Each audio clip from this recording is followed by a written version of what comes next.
in the paper that was shared, they spoke about human mental models. Which would anticipate, in that example that was given, it would anticipate the client is going to fall or he will need a medication, etc. So in such a scenario, it is anticipating what is needed now, or in that scenario, how would you contemplate bringing growth, years of growth of that human into that bot? Well, again, I'm not saying, look, I'm not actually giving any, first of all, there are two very different issues. One is, here I just thought of how working humans in this class already hopefully have all of these, right? I mean, it's just that the transition phase, they sort of, I'm trying to convince you that they went this way. I'm not proving a theorem here, and they sort of trying to convince you that's kind of what it seems to be getting. But working humans more or less have this. Okay, so it seems to me that a system that needs to work with humans should have all these aspects. Okay, now in terms of how humans grow and learn more knowledge and etc., that's basically those. Again, all the normal AI problems are still there. On top of it, now you have to learn about the human. So in fact, one interesting issue is that we have expectations on interactions with humans. So for example, there used to be people called travel agents before Expedia. And so if we wanted to go somewhere, we would pick up a phone and call the travel agent and say, I would like to go to this place. And then imagine the travel agent says, here is the ticket, that's it. This is, thou shalt take this plane and for going forward, and then this was for coming back. I'll say, oh my God, this travel agent assumes too much. You don't know anything about me, how dare you decide? That's my options. In fact, I remember when my kid was very small, I would ask him, so what would you like to have dinner? What are the options? As if it's like we are here providing various other options. But the point is that in the beginning we assume, in the case of travel agent, that I assume that they don't know enough about me that they should provide options. But if I am calling this travel agent for about 18 months, and every time they start acting as if here are all the different options, knowing fully well by then that I hate traveling on weekends, I hate traveling with dead-eye flights, if they still give me those choices, I again think that basically they didn't get me. So that's like learning interaction, during the interaction, learning the human models. Like, that is possible. That's something that happens already anyway. Okay, let me try to get us to a place where we can take a break and then come back. So again, this one we already talked about. Hollywood actually very much has been into AI, human-aware AI. So in fact, Tathagata was suggesting yesterday that if you're looking for topics for projects to do, see some Hollywood movies about AI and think of things that AI systems don't do and try to make them do that. That could be a topic. And so in fact, partly tongue-in-cheek, I would say that one objective of human-aware AI could be to make AI systems catch up with the Hollywood movie. Because they already think that AI systems do this. Because otherwise they can't sell it. Okay? And so, but most of it is not actually possible. So supporting that. I'm not saying this is the way to do it, but I'm just saying one idea is to say all of those things that Ex Machina that Homan was able to do, or what Dave was able to do, or what Her was able to do, basically are things that AI systems still cannot do. And so some aspects of which you can figure out what would be involved in doing plans, doing development techniques. And of course, there are a variety of places where AI systems don't have to work with humans all the time. In the bottom of a mine, or in the bottom of an ocean, or on Mars, there are not too many humans. Hopefully, there won't be, and so they don't have to work too much with humans. Okay, but there are also many cases where AI systems have to work with humans. Okay, there are some examples we can think of more as we take the break. One, of course, is intelligent tutoring system that existed like all the time. Hopefully one of the dreams is that AI systems will teach kids, math and chemistry and AI and human. Okay, and so the question then is, teaching is all about the student's mental health. It's completely about what they are thinking, not about what I am thinking. If I just taught without understanding what the student's current state is, that would be a good tutoring system. So intelligent tutoring systems were like one area, and in fact, you know, Kurt von Lehn is a professor in our department. He's like, you know, authority in intelligent tutoring systems. That area has been around for a long time, and that always has been human area. Okay, all the things that they have done are connected. Okay. Of course, things like social robotics that people are looking at, where robots that play with kids, robots that play with people with different, like autism, for example. There's an entire sub-community which looks at social robots that, for example, play, you know, work with autistic kids to make them learn more about human interactions, because humans may not have that, for example. Okay. And then, of course, these are known. And there are also many other, you know, day-to-day things like assistants. You can have personal assistants that actually keep track. Alexa currently answers every one of your questions.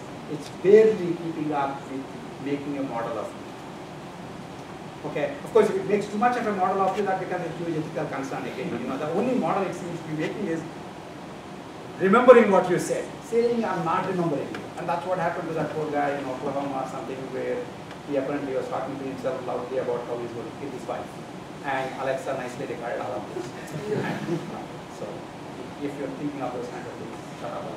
But anyway, so human-aware digital assistants are like a big thing, office and hospital assistants. In terms of teaming, you know, there is a significant interest in having factory floor teaming between humans and robots. There's different places where people are already doing that. There's also, while I said the Spirit and rover who are on Mars don't have to deal with humans, actually they do have to deal with humans in Houston, which is the mission center. Okay, and it turns out that there are essentially aspects of how do you get a cyber system to actually work with humans to provide support to them. That will wind up having the kinds of issues that we've been talking about. So this is just to say that there is a bunch of things that are going on that are connected to human-aware AI. AI has human AI track. Each guy a couple of years back when I ran this, we had human-aware AI as a special topic area. This is JSONs is a group. You can look it up in Wikipedia. JSONs is this ultra-secretive group in DoD, and they basically decide what DoD should be putting their money into in terms of research later on. And so that basically, for example, talks about how important it is to do human-aware AI system development.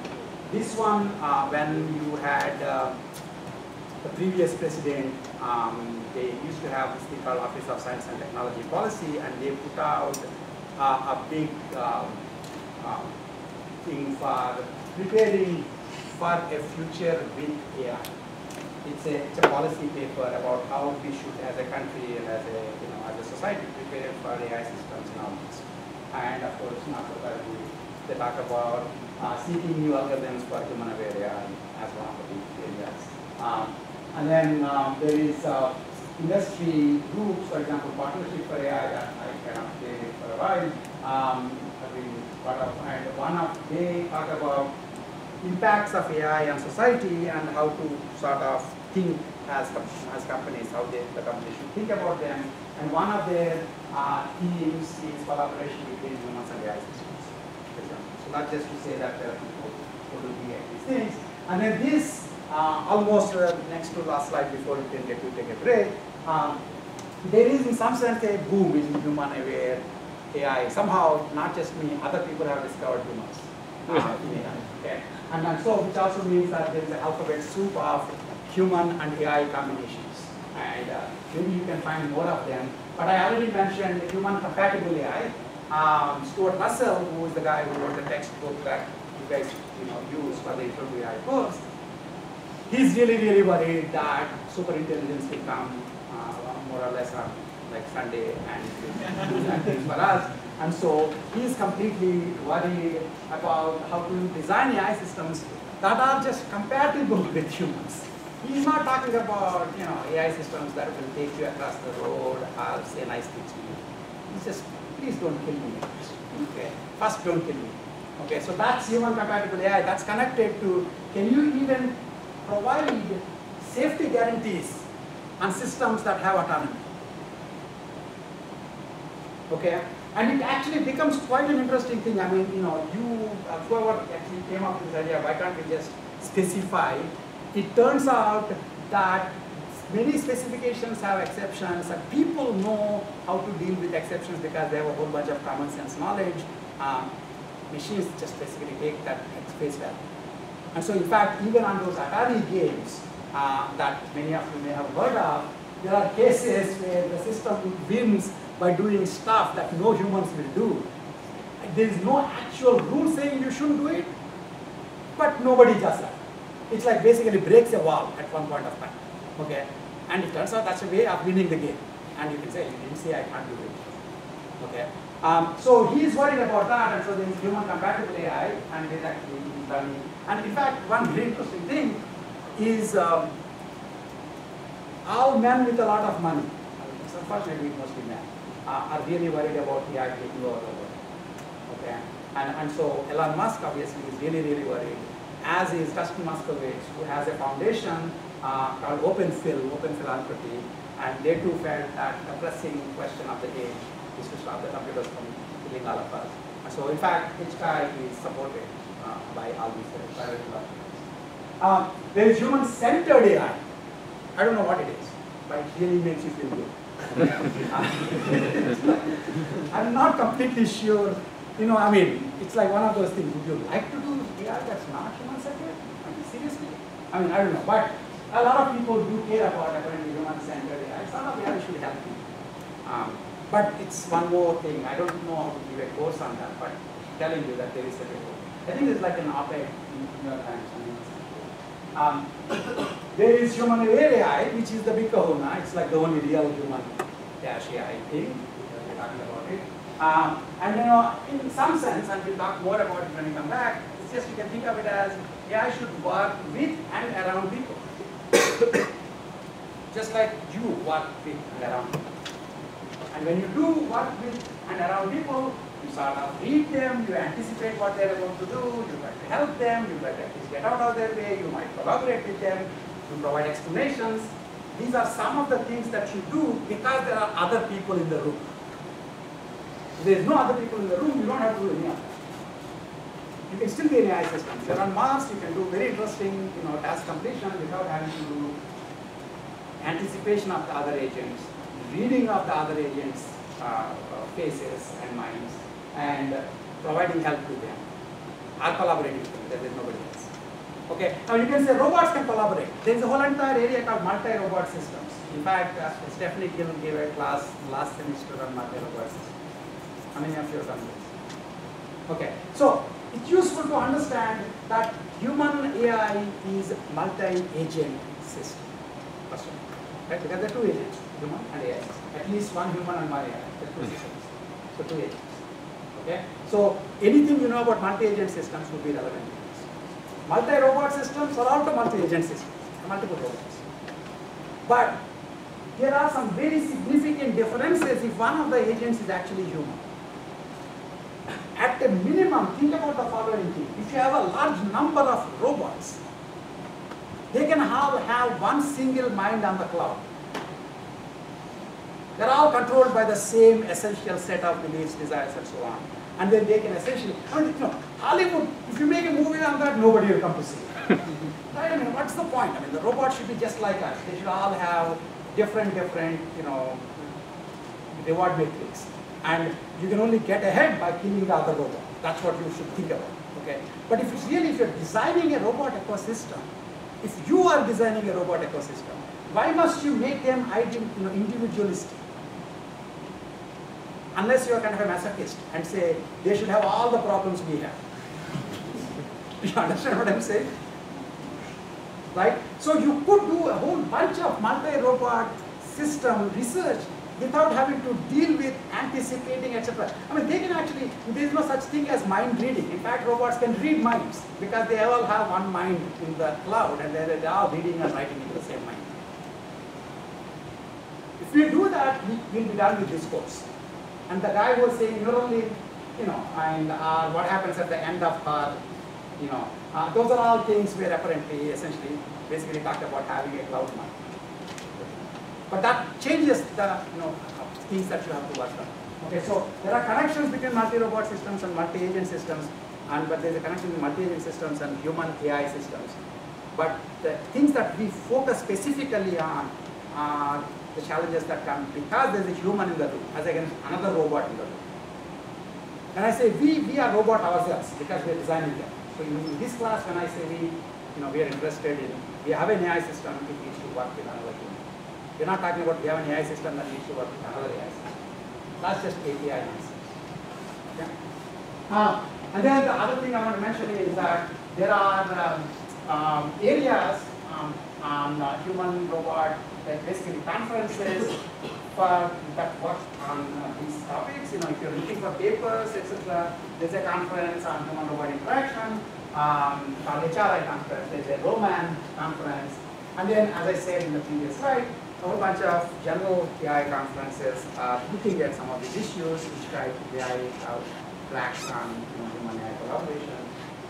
And there is, of course, CHI, which is computer-human interaction, human-computer interaction. Okay, that's also a thing. Okay, I'll stop with this, and maybe you should think about, as you heard this, maybe that's the first question we'll have when we come back, in what ways is human-aware AI systems challenges become easier versus harder, given the general, most recent advances that happen in AI?